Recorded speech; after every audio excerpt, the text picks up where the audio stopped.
that there is a cylinder seal about 4,000 years old showing this goddess, her name was Ninmah, raising the newborn model men, Lulu Amelun, as they called it. And she shouted, and these are words in those texts, "My hands have made it." That is, ladies and gentlemen, how we came about. This is the long story, which I gave you as briefly as I could, of what the Bible says in chapters 2 and others of Genesis, that a group called the Elohim, which is a plural term, literally meaning the lofty ones, translated God, said to each other, "Let us," in the plural, "let us fashion the Adam." Adam comes from Adamah, which is earth, so Adam, literally earthling. "Let us fashion the earthling in our image and after our likeness." And this is essentially, in one biblical verse, what the Sumerian tales tell in quite a number of creation texts. And then after they achieved that and everything seemed to be in order, the deluge came and destroyed everything. So after the deluge, there are tales, by the way, Sumerian tales describing the deluge and its reasons and its what caused it, and why was one God angry and said, "Let mankind perish," etc., etc. Well, that's it's another evening.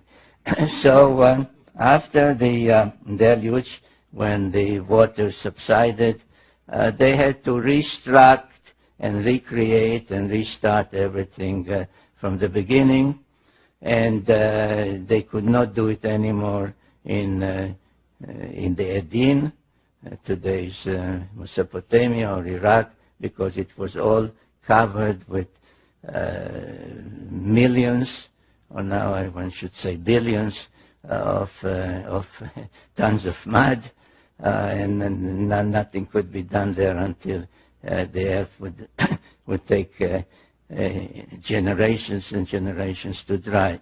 So they shifted the whole project from where it was. If you recall, it was this way. Everything was anchored on Mount Ararat, the twin peaks of Ararat, which stand out as a marker, and laid out exactly the same idea of a landing corridor this way. Now they used as one of the facilities to serve their purposes a great platform that they had built here and that survived the deluge right here. And again, using this notion of equidistance from there to the spaceport, which was here and here, to create the whole landing pattern, they chose a new mission control center, a new place for the Duran key, right here. And this place is known today as Jerusalem.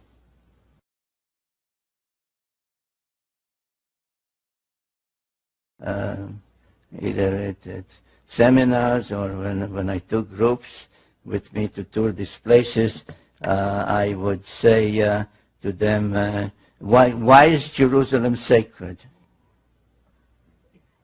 I said, well, it is sacred to Muslims because the tale is that Muhammad was taken from Mecca or Medina one night on a winged horse and brought to Jerusalem, and there he was taken aloft and visited heaven for one night.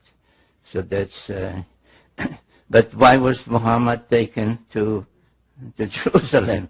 Why wasn't he lifted just from Mecca or Medina? Well, because that place was already known as a sacred place, because the Christians believed that that's where Jesus preached and was crucified, etc. So I said, so why was Jesus crucified in Jerusalem? He was born in Bethlehem. He came from Nazareth. Why Jerusalem? Well, because that's where the temple was. The Jewish temple, the Temple of Solomon. So why was the Temple of Solomon there? Well, people don't know.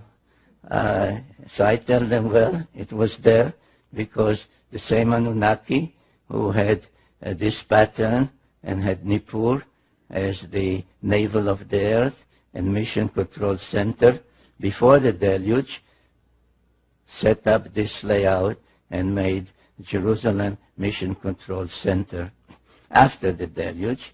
And equidistant from it is the spaceport and Twin Peaks, emulating the Twin Peaks of Ararat. Twin Peaks are here in the mountains there. So they built two mountains known as the Giza pyramids. Now, things did not go so well after the reconstruction and the setting up of the alternate mission control center. The Anunnaki, who, according to the tales by Enki and others, were engaged in almost constant wars on their planet, had at the time a leader called Anu, but he was actually a usurper. He usurped the throne. And under the Sumerian sexagesimal system of 6 times 10, 60, etc., he ranked as the top rank 60.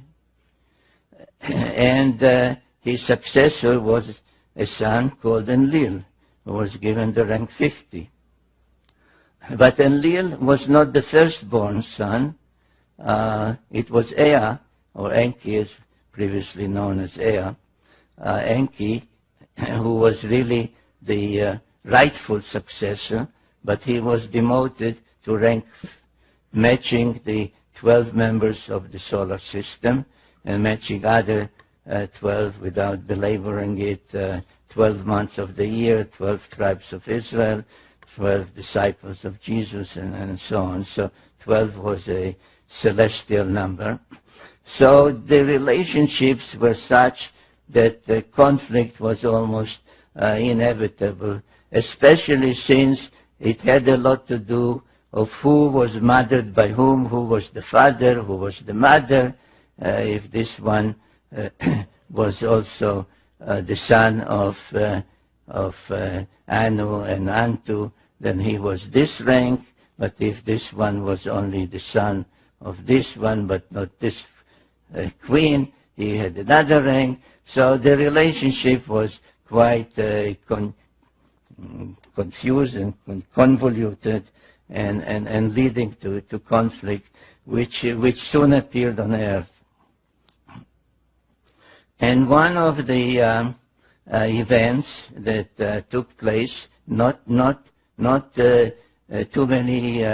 relatively too many years after the establishment of that great pattern of landing pattern in Jerusalem and the Space Force, etc., and the two artificial mountains in Egypt, was that wars broke out.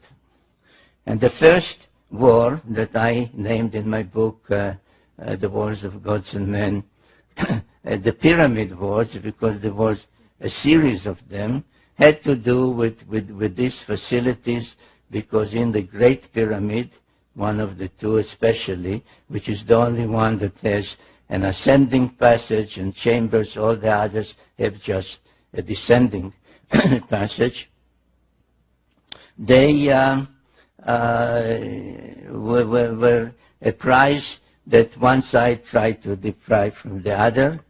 And the first series of pyramid wars took place there. In that particular war, the two main protagonists were the main son of Enlil, called Ninurta, and the main son of Enki, called Marduk.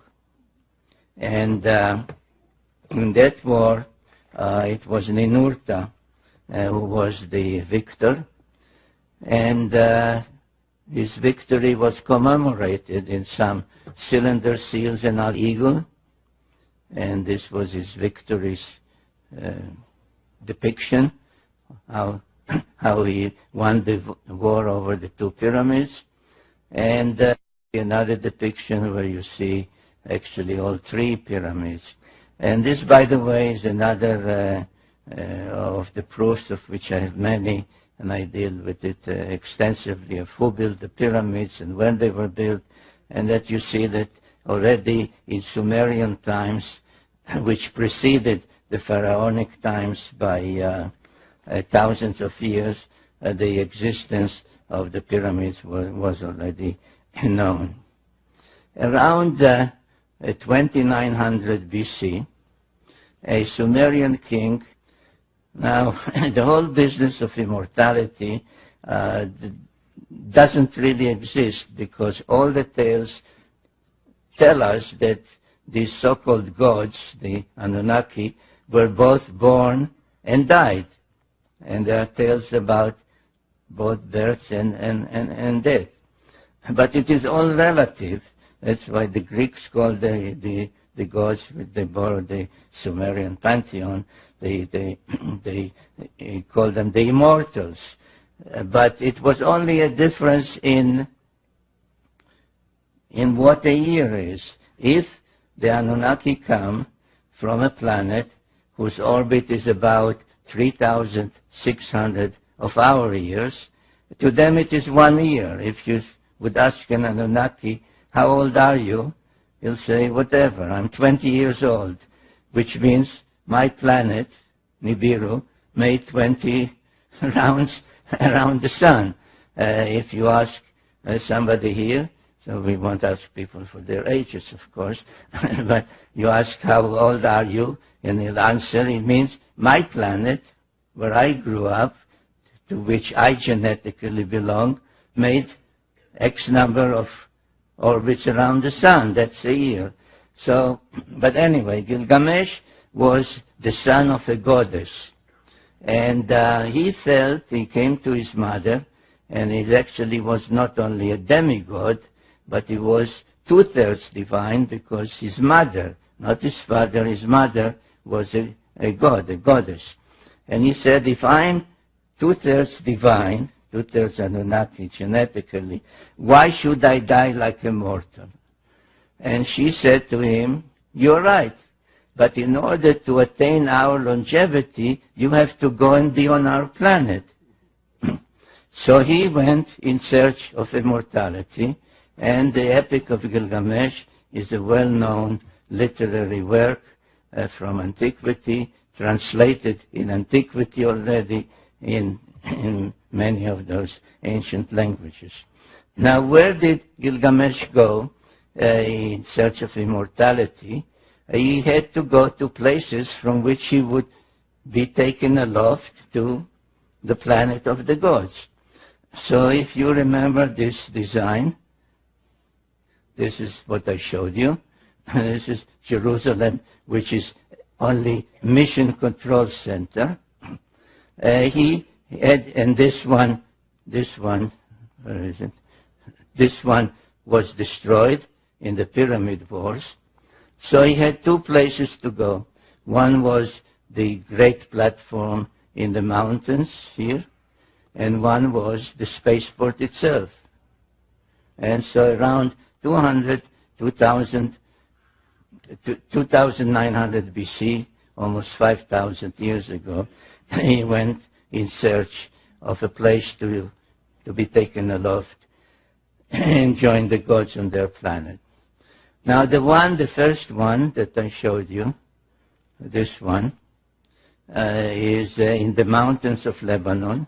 The great cedar forest there is depicted and described in detail in the epic tale of Gilgamesh. And the text says that he witnessed on the night before he entered or tried to enter the place, he saw a rocket launched. And lo and behold, archaeologists have discovered a Phoenician coin from a place and a rocket ship on a podium. This and can be visited. I went there at some risk. I would not advise you to go at this time because it's the headquarters of the Hezbollah in Lebanon. But the place is called Baalbek, and there is there a vast stone platform of about 500,000 square feet. And here at this northwestern corner, there are ruins of temples built over temples over temples. The latest one are Muslim and Byzantine and Roman, but they are built on or over a platform that pre-existed. And these are some of the most ancient ruins that you see there, of levels that keep rising from down there, rising and rising and rising and rising and rising. And these stone blocks weigh between 600 to 900 tons each. And the immensity of the place is mind-boggling. Even more mind-boggling is one of the courses in the western wall of that enclave, on the western wall, on top of these huge boulders. And the three of them, 1, 2, and the third one, known as the Trilithon. This is the drawing, the image. This is a line drawing of a person, so you can see the scale. So there are three of these huge stone blocks lying in one of the courses, one of the levels next to each other. And they weigh 1,100 tons each. Now, there is no piece of equipment, even today, that can lift 1,100 tons, or even 1,000 tons, or even 600 tons. There's no such piece of equipment. Yet, and this is a photograph, by the way, I think, can you see that little ant there? That's me. I'm standing there. And this is the first Trilithon, and then there are two more. Now we know where they came from, because about 1.5 miles away, there is the quarry from which those stone blocks were cut and lifted and brought, and one of them is unfinished. So right here it's still part of the native rock, and this part has been already cut. And again, this is me there, so you can see the size. So somebody in antiquity, and according to all the evidence before the flood, cut those stones and lifted them over 1.5 miles and put them there, not drop them on the ground, but put them exactly where they should be, where they belong. And the question is, what was the purpose of this whole thing? As I said, Gilgamesh reported that he saw a rocket ship launched there, and the Phoenician coin also depicted. And it was only after I saw photographs of about a year ago, I think, of the Chinese launching their spacecraft for the first time. Now, we are used to launch towers made of metal and so on. But this is also built out of some kind of stone. So I have no doubt that what we see there